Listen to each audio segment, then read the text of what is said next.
Muy buenos días. El caso que voy a trabajar es el caso de Hyundai, el caso de corrupción de Carlos Matos. Esta investigación tiene subgénesis cuando la casa matriz de la Hyundai en Corea le notifica al señor Carlos Matos que ya no será el representante más en Colombia de su compañía y que pasará y que ellos tomaron la decisión de entregarle a un grupo ecuatoriano su representatividad en Colombia. El señor Matos mueve sus fichas a través de sus abogados y, y hace unas maniobras para, para que la justicia colombiana le pueda reinvertir ese negocio. Y es como así que ellos contactan a unos señores que tienen que ver con el reparto, con la parte del manejo de ese distrito judicial en Bogotá, ¿cierto? Entonces él, a través de su abogado Durán, contacta a un juez y a unos señores para que le ayuden con ese reparto, para que ese reparto caiga en manos del señor Reinaldo Huertas, juez sexto civil del circuito de Bogotá. Pero antes existe unas dávilas que ellos ofrecen a todos estos funcionarios. Y es como así que entonces este abogado logra corroer o corra a ver, sí, corroer o meterse dentro de esas entrañas de la justicia colombiana y logra conseguir por ejemplo, que el ingeniero Ramón Orlando Ramírez, jefe del área de sistemas del sistema judicial, eh, cuando llegase la demanda, pudiese él manipularla y entregársela y direccionarla al juzgado sexto civil del circuito. También el señor Carlos Arturo López, también otro ingeniero, adscrito al sistema de los tribunales superiores de Bogotá y Cundinamarca. Wilmer Andrei Casas, auxiliar administrativo de la Dirección Ejecutiva de la Administración Judicial, ¿cierto? Wilmar y una oficial mayor también,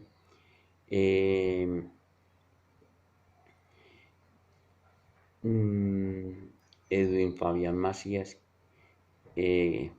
Este señor es el oficial mayor del juzgado sexto civil, ¿cierto? Y bueno, entonces estos señores, ¿qué hacen? Hacen que el señor Matos, a través de su abogado, genere una demanda contra la compañía matriz, ¿cierto? Eso ocurre en el 2016. Y es así como todo esto llega a donde el juez, ¿cierto? Que es el titular del juzgado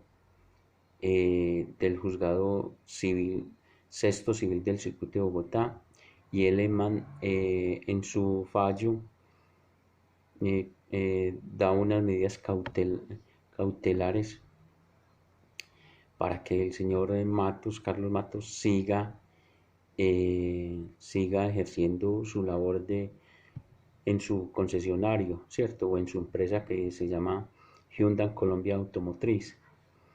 Este señor fue un exitoso empresario durante 25 años de la marca Hyundai en Colombia. Nos desconocemos totalmente, se desconoce totalmente porque los medios no han producido, no han dicho cuál fue el caso que llevó a que la Hyundai coreana, la matriz coreana, le suspendiera a Hyundai en Colombia esos privilegios, ¿cierto? De la distribución total. Entonces, pero antes hay un delito de corrupción porque este señor David Durán, eh, este señor compromete el accionar de la justicia a través de un cohecho, de un delito. El cohecho es un delito de dar y ofrecer, ¿cierto? Entonces yo ofrezco para que el otro me reciba y, y así beneficiarme de algo, ¿cierto? Y fue así, que este abogado, según lo que dicen los medios de comunicación y lo que hay escrito, ¿cierto? Entre todos estos señores se hizo una reunión y acordaron de que el señor Matus les iba a entregar o les entregó 2.000 millones de pesos. Pero más adelante, dentro de las resoluciones que han salido de la Fiscalía General de la Nación, se sabe que al señor Reinaldo Huertas, juez, le entregaron 77 millones de pesos para ahí, ¿cierto? Pero dentro de todo el entramado de corrupción que logró comprobar la fiscalía y todo eso, fueron 2.000 millones de pesos.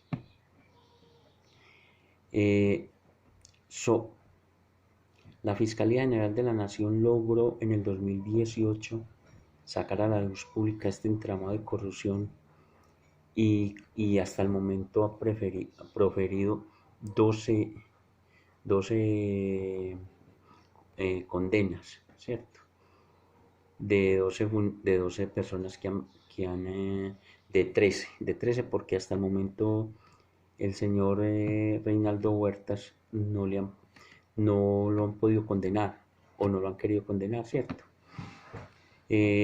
Todos tienen sus condenas y todos aceptaron que desgraciadamente estuvieron en una actuación pecaminosa, ¿cierto? De delito contra la administración de justicia para favorecer a un empresario, ¿cierto?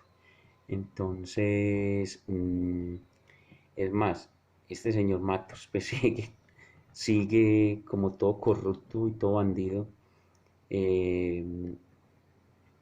cometiendo actos de corrupción.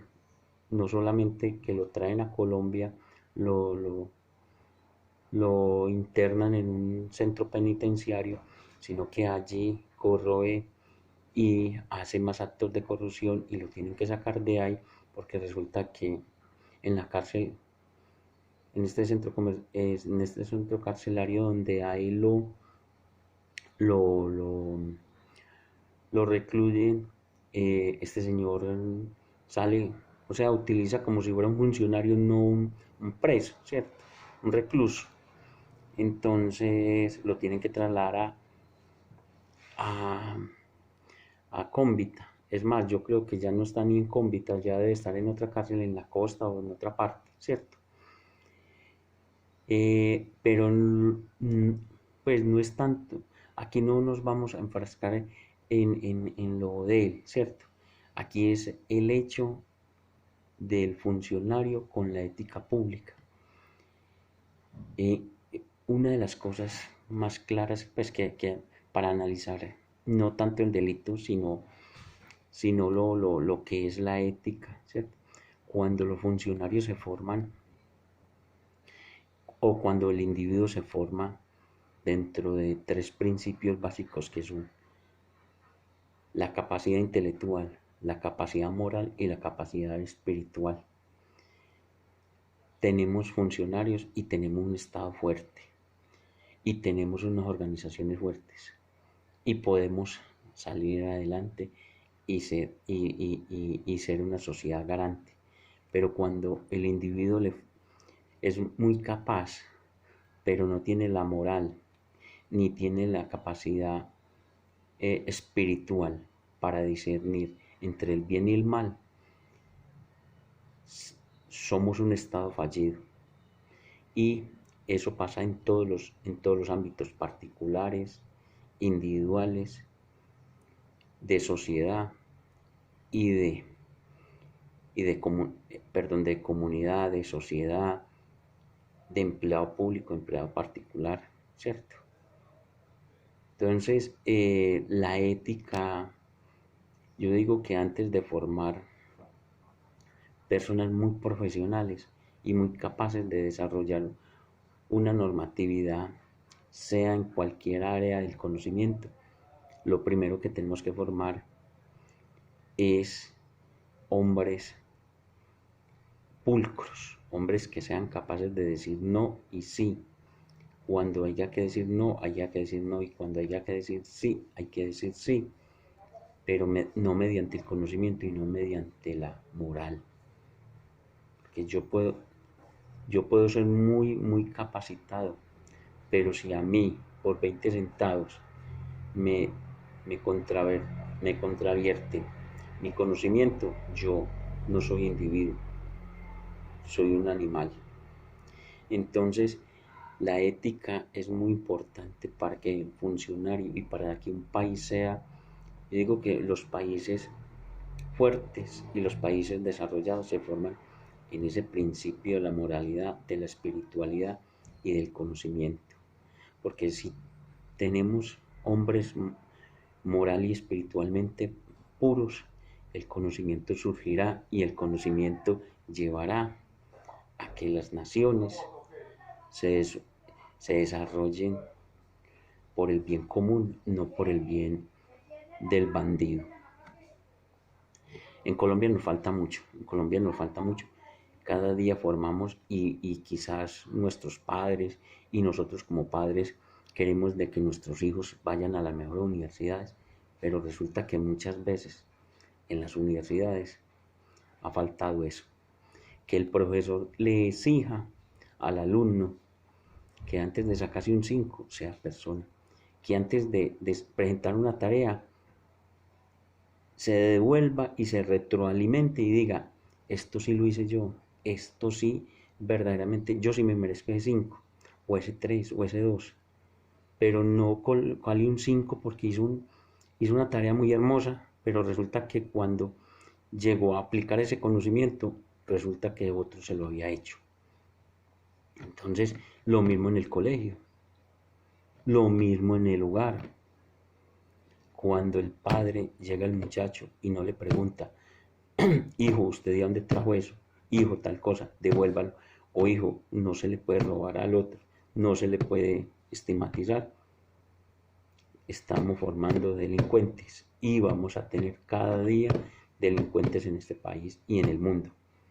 Yo los invito como reflexión, no como tarea, a que nuestros formadores nos decían a nosotros desde la palabra, desde el espíritu, más no desde lo científico, porque usted saca un libro, hoy por hoy, usted saca un libro, un video y ahí aprendió todo lo que fue. Pero cuando uno está formado moral y espiritualmente, no pasan estas cosas.